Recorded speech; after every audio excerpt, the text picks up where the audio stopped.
so soccer is one of the only sports that I Oh, really enjoy cool. watching. We have a ton of guys in our college that are from Brazil and a couple are from Rio. So I know they're good the friends of ours. Maradona news was crazy. Oh yeah, yeah. It was so wild. Brazilian soccer is. I would love to go to the carnival one year. That is one of my dreams. Yeah, Is it's to awesome. go and It's a good one. to experience that. Yeah. All right, so we are ready to go. You can look at me and ignore the cameras. I plan to. Will you say and spell your first and last name for me? My name is Nathaniel Hubert, spelt NathanAel. Last name Hubert, Hubert. And you were 25? Yes. So we talked about this a little bit already, but take me back to how you and Haley met. Haley and I met straight after I finished college. She was a senior at Lipscomb, and I just graduated a couple of months previously, and we met through a mutual friend, and within about 10 or 15 minutes of her meeting me, she told me that I was going to be the love of her life, and I laughed and told her she was arrogant and didn't believe her, and we went out the night afterwards. It was my last night. I was supposed to be going back to England for a few weeks to see my family and whatever, and we went out and we met a couple of people who then started making bets on when we'd start dating and things, because they knew with 2 hours of meeting us that we were going to be together. So we went back to England, or I went back to England, and we talked. I went to Iceland and I chatted to my parents about her and told them, and we talked every day. And then I came back, and then she picked me up from the airport, and that was that. Is that, one of those first lines from her that you got? Is that, very telling of the kind of person she is? Just coming up with that confidence? Yeah, not overconfident. She just knew what she wanted always. She just knew, whether that was with family, or whether that was with work, or whether that was with people.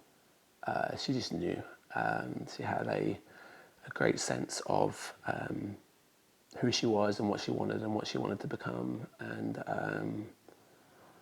I don't think she planned on being an English guy, because that comes with its difficulties. But she knew. Yeah. How long between that and until you guys got engaged?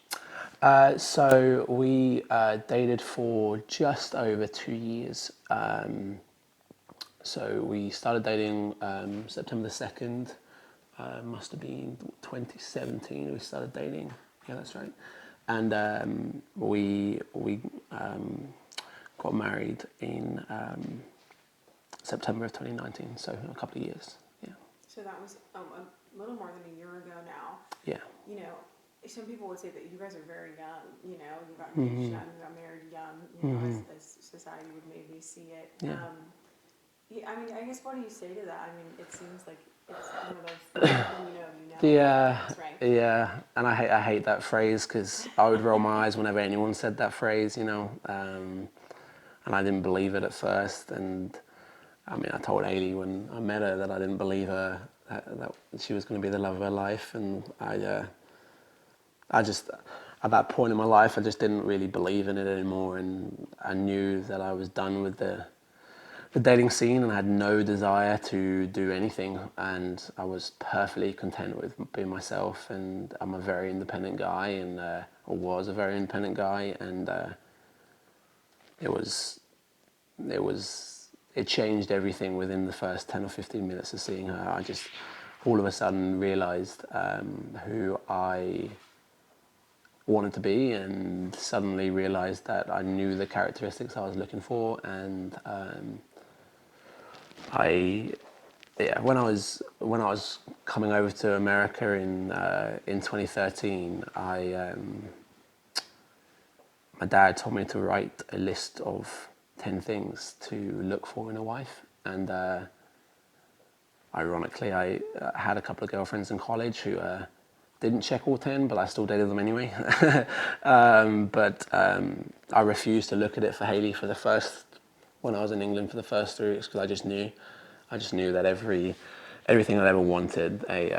An ambitious woman, a God-driven woman, a woman who would be an incredible mother, a woman who would not take my BS, my just someone who could cook well, just very basic things like that. Someone who was okay with my obsession with soccer and all those things. And I knew, and I didn't want to know because I was young. And but it was plain to everyone to see, and I just had to get around to the fact that she was going to be the person I was going to marry, and I was going to be that traditional guy who married young and all those kind of things. And you said that now you're glad that you guys made that decision. Oh yeah. Sorry. Yeah, yes, so glad. And she was, I mean, I think there was three things she was put on this world to do, and sadly she can't become a mother, which I don't understand, because she was destined for that. She nannied, and anyone who saw her around kids would see that she was extraordinary around kids, and had the knack for it. And she was definitely put on this earth to be a wife, and a good wife at that. And I'm glad she got to experience that. And then I think lastly, she was definitely put on this world to change the world. And I thought, or when we talked about it, and everyone who knew her said that she was going to change the world, I thought in my head that it was going to be for something that she'd done, but I think it's very clear to me in the last 2 or 3 days that it's for what she's done to others. And I think her legacy, and I mean, everyone's seeing the Facebooks and the posts and the amount of support she's getting. She's still here, and she's going to change the world just through others. And whether that's her little sister, or whether that's someone who she impacted at Lipscomb, or in high school, or myself, or anyone really. People who succeed usually have a why, and anyone who met her has their why now. And especially someone like her little sister, who is like her. She's driven, she's committed. She's going to be unstoppable. What do you make of that, all the outpouring of admiration for her, all these posts to social media? I mean, obviously when you honor someone who's passed, people look to the positive, but I mean, I got the sense just from reading that she really was very special, and she made an impact on a lot of people. Yeah, honestly, I wasn't surprised. That's just the easiest way I can say that. It was there was nobody in her life that if she met them wasn't impacted. So she was the light in the room she walked in. She had a gorgeous smile that was infectious, and everyone who knew her was changed for the good. And so it just doesn't surprise me. It really doesn't surprise me, and she's going to continue to do that. I mean, I know Lipscomb have already said they're going to give a Haley Sue Scholarship Award and little things like that every year, and I'm excited to see whose life has changed because of that. And it just there was nothing surprising about the fact that she impacted thousands of people. That's the least surprising bit of news I've had. And of course, without needing to get into any details about the accident, how did you find out on Sunday night? I was there. Oh, you were there. I didn't realize that. What has, it's only been 2 days at this point. I mean, at this point, how are you feeling? Yeah, I mean, you obviously can't put it into words. There's been a lot of crying, a lot of low moments. Hardly anyone slept or eaten or done things that are normal, because this just isn't a normal situation. No mother or father should have to bury their daughter, and no spouse should lose their wife so young. It's not right. and I'm angry and I'm upset, and I'm gonna have questions that I'm never gonna have answers to.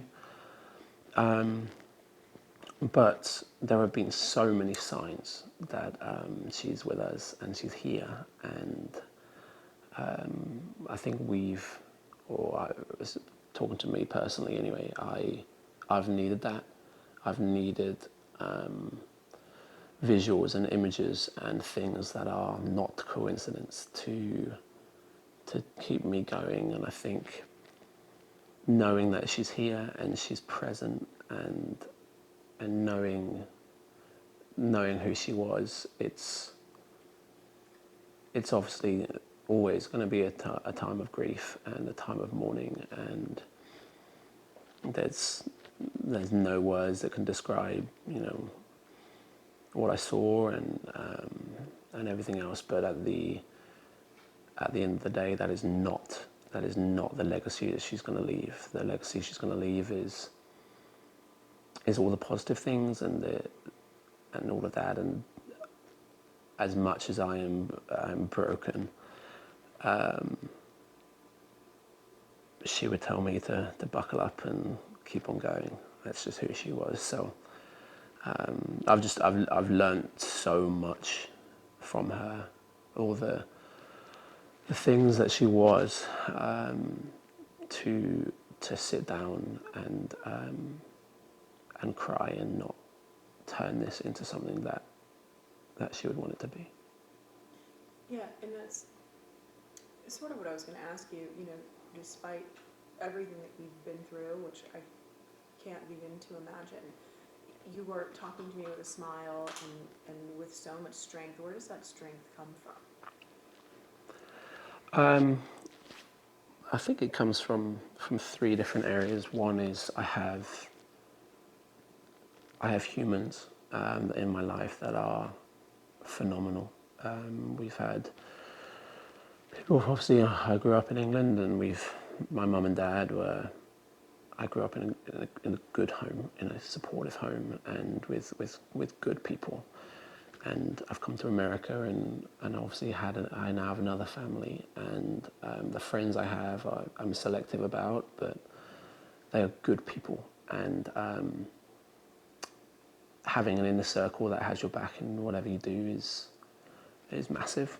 I think the second thing is truly my strength comes from Haley. As I said, when I was dating her and when I was married to her,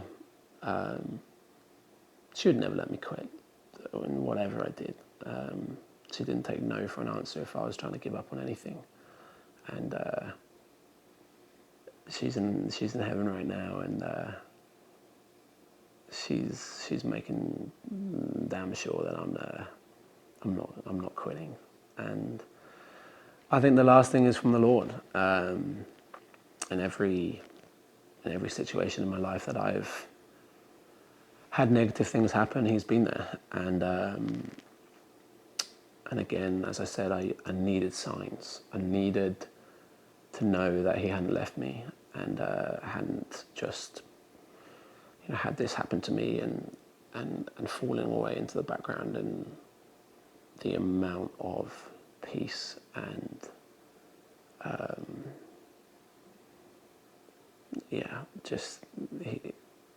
I can feel Him, I can feel Haley, but I can feel the Lord over me as well. What do you want the takeaway to be from this tonight for people who watch it? What message do you want conveyed about Haley?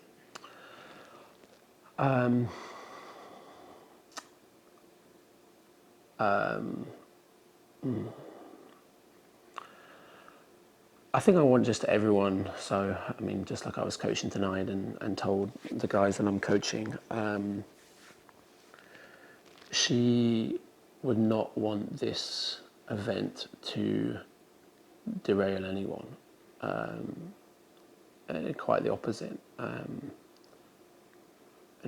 we talked about Haley Sue changing the world a little bit, and that's what I want to take away from it. Is this is obviously not even close to being the way we imagined it, but I think I want everyone who has met her, or from this community, to understand that things happen, and whether that's not going to bed angry at your wife, or whether that's making amends with someone that you didn't end well with, or whether that's pushing a little harder on that one sprint that you're doing, and whether that's working 2 jobs to make ends meet, and then not sitting around hoping something happens. She was a go-getter, God-driven woman, and everyone that has met her, and everyone that has met me and will meet me, if they even come close to doing what she does and living how she lived, they're going to be special people. And that's what I'm going to do every day. Is I'm going to wake up and just ask myself, what would Haley do?